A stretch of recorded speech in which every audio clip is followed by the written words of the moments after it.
What a beautiful day. Beautiful, beautiful, beautiful. How's it going? It's July 27th, I think, 2026, Monday. I was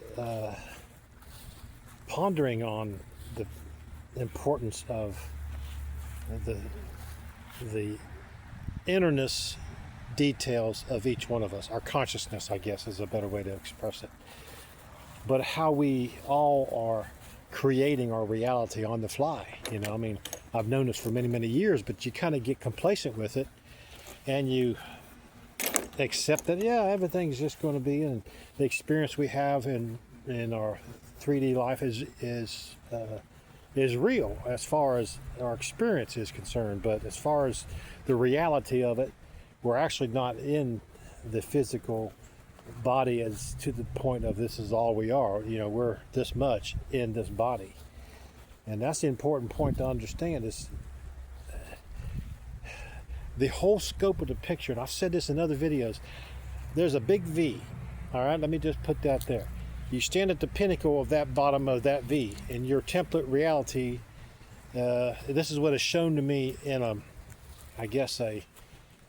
it wasn't really a vision. It was more like an impression in the mind, if that makes any sense, because I'm pondering these things about life all the time, desiring to know, asking the questions, and then here it comes when I'm doing something else, here it comes, an impression in the mind. But as you stand in the bottom of that V of reality, that V tells me that I'm the one that's controlling it all, even though I can't, lift that building up over there or knock that tree over with my thought process. It doesn't work like that. The physics of it won't work. But anyway, I'm looking at this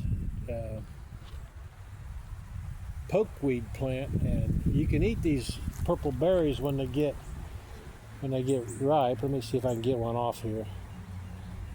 Yeah, they're pretty good. They're good for blood pressure.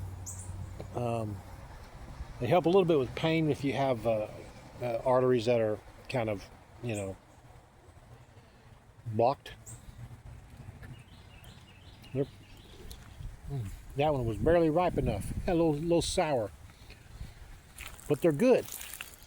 Let me go out here. I'll get back to what I was talking about in just a minute, because there's a message coming in. I just got to allow it to get my thoughts. But let me go ahead and get that. Oh yeah.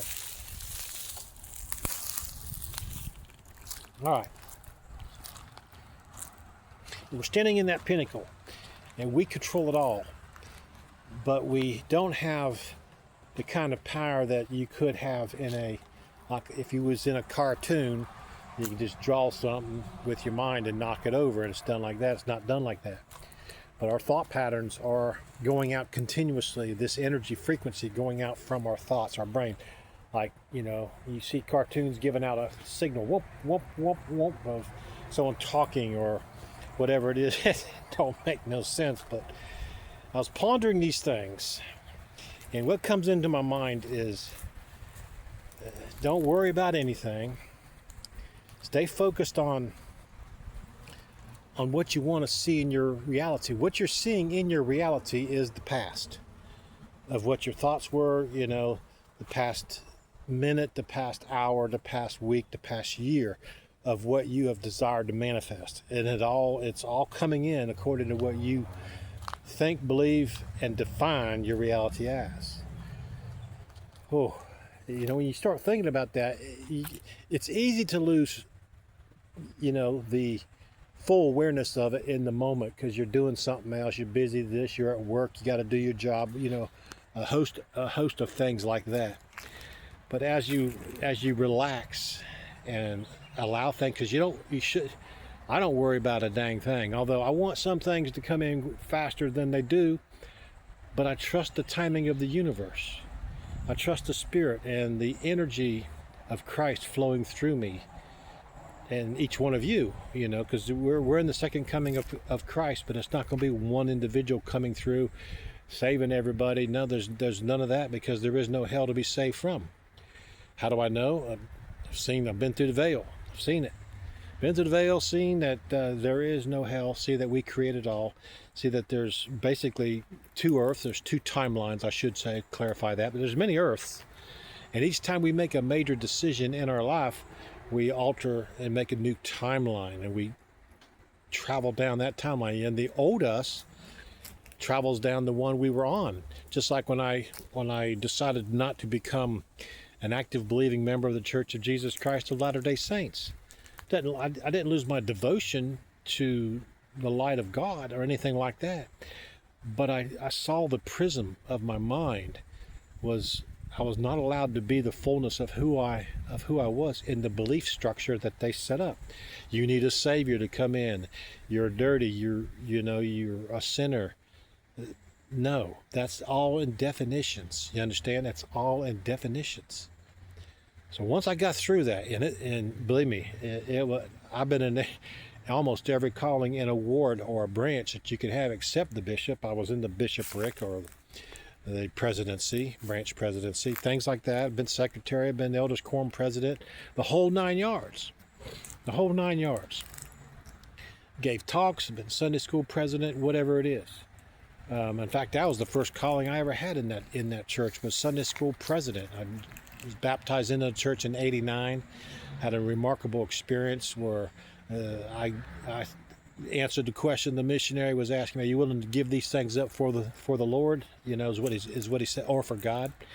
And I kind of winced and said, "No, I don't know. Let me think about that." And then about that time, I just blurted out the words, "Yeah, I'll do it." And when I said those words, my timeline changed, my whole life changed, and it was incredible. A dirty me went out, and I saw it. No one else saw it. A brown spirit went out of me one way, and then on the other side, a white mist came into me from the other way, like someone's hand was throwing it. Here you, and it was fascinating. It was just in a moment it occurred. But the point of all that is, I needed that experience to gain a witness that there's forces unseen that are influencing all of us.